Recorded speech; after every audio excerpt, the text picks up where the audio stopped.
Recently, I put out a question asking what is the best all Aussie collab of all time? No international artists allowed, just Australian artists. And we got a lot of responses, and I've kind of picked out my best ones from the last 5 or 6 years. The reason I've done that time period is because things before that may be huge, but I'd probably need a little bit of help to make that video just because I won't fully understand the impact of certain things. And, I'm going to talk about stuff that's a little bit more relevant to the time that I've been following the scene. So we'll say about 5 years or so.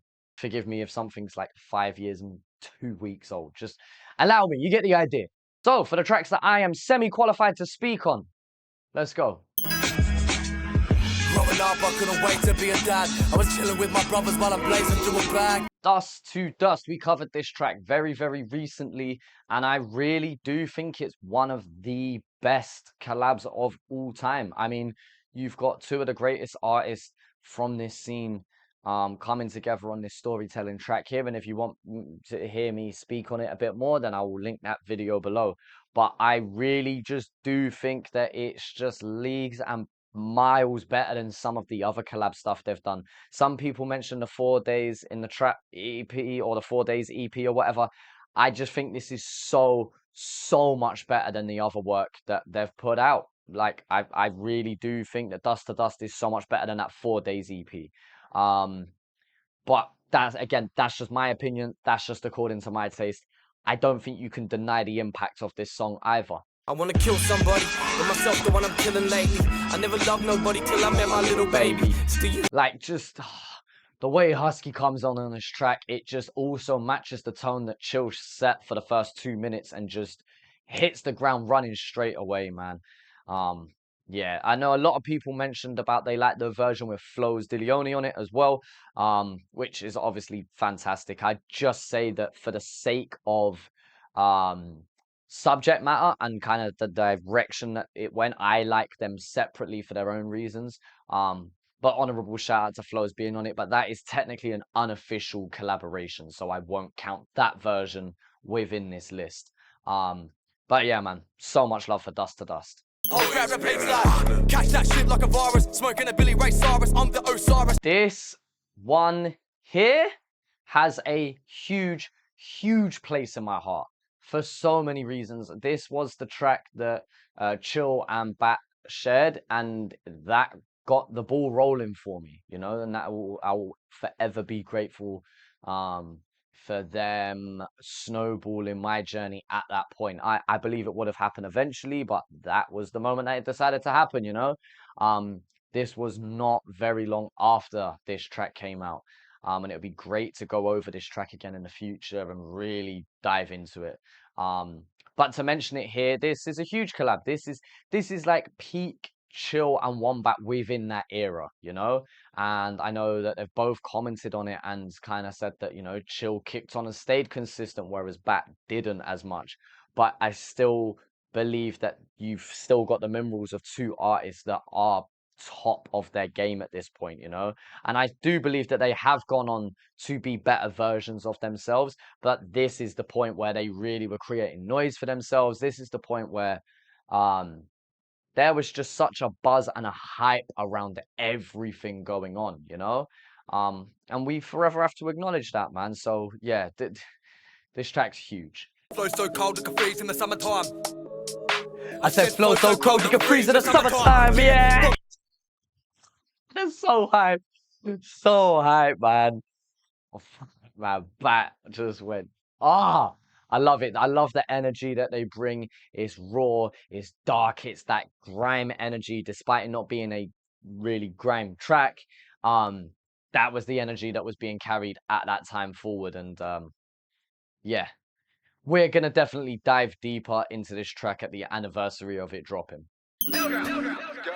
Slowly breaking the ride, but I take the back streets. Motivated by drive, but take the back seat. Now, I know what people are going to say. They're probably going to say, well, wait, Servo was a bigger track.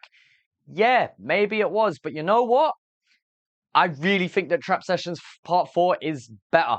I really do, and I do think that is because you've got Alex Jones on this. It sets this collab alight. This verse here is absolutely ridiculous, and this is not to belittle what a Husky or Snow do either, because they absolutely match this energy. They match the lyricism. They match just this dirty kind of steez, and I don't know how else to explain it than that. It's like, you shouldn't like us, but you do. That's the kind of feeling that I get. And it's just, it's just from top to bottom. This, I'm going to argue, is my favorite. It's not my favorite from this list, but it is definitely up there.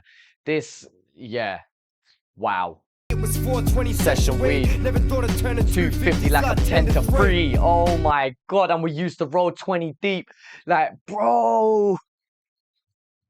This was part of a 5-track EP that Husky and Little Snow did, but this part 4, it has to be my favorite. It does, man. It really does. This slaps so hard. And if you haven't heard it for whatever reason, I really encourage you to go and listen to it. And if you have heard it, then this is your excuse to go back and listen to it regardless. They say life's what you make it. Picture perfect trying to paint it. Scotty Minister and Alex Jones. This is my favorite all Aussie collab of all time. The reason for that is this will sound great not only just now for nearly 5 years after its release, but it will also sound great in 10 years time. It will also sound great in 15, 20, 25 years time. And that's the difference between music that is popular and music that has a legacy, music that is timeless. There are levels to making music, and I think the problem that we have nowadays is a lot of us are making music to follow the trend and get as many numbers as fast as possible. But are people going to remember that for the sake of quality or the sake of nostalgia? There is nothing wrong with nostalgia. We all hold nostalgia for many, many things in our life. But there are some things in my life I can look back on and still say, from a quality standpoint, if I discovered this now for the first time, would I be a fan of it or not? And a track like this is exactly what I'm talking about. I'd be the same if it wasn't for this music shit. What? I said I'd be the same if it wasn't for this music shit. This is part of a 3-track EP that also features Husky, by the way. Like, this is a great short film EP that Scotty Minister has done here. But wow, this track here, it really is timeless in my opinion. And I had the very fortunate, grateful experience to see Flea and Scotty perform this live in Melbourne at Laundry Bar. And you could just see what it means to people, you know? Like, you really can feel that energy in the room, and just, yeah, there's something about it that's just unmatched in my opinion. This world we living in, tell me what went wrong. And what if I told you that ain't the only Scotty and Alex feature we'd get on the same list, but now we're Frax, so Smash Bros and Alex Jones. Like, listen, this track here has done so many numbers. I'm so glad that this exists, because grime is something that's dead, etc., etc. That's a whole nother discussion. But the fact that we have this still going strong in many people's eyes means something to me. The fact that this is also one of them kind of tracks that will just age so well. It becomes more and more relevant, and it makes more and more sense as time goes on. And that is the difference, people. I'm telling you. There are levels to this game. I'm not just being biased because it's grime. I'm not just being biased because I know these are good people that I've met. I mean this, like, other people will vouch for this. You get what I'm saying? Like, what they're saying in this track here, real shit. We'll take the lithium golden crude. Now get out your house and give us your food. Give us a minute and we'll take 2. Listen, bro. Scotty is just, yeah, bro. The flow, like, the thing that I love about this as well is, despite them all talking about the same subject matter, they are so different in their styles, and I absolutely love that. It's an example of how a good collab should work, bringing different flavors to the same point, to the same dish, to the same end result. A big thing with collabs for me is you've got to go one of two ways.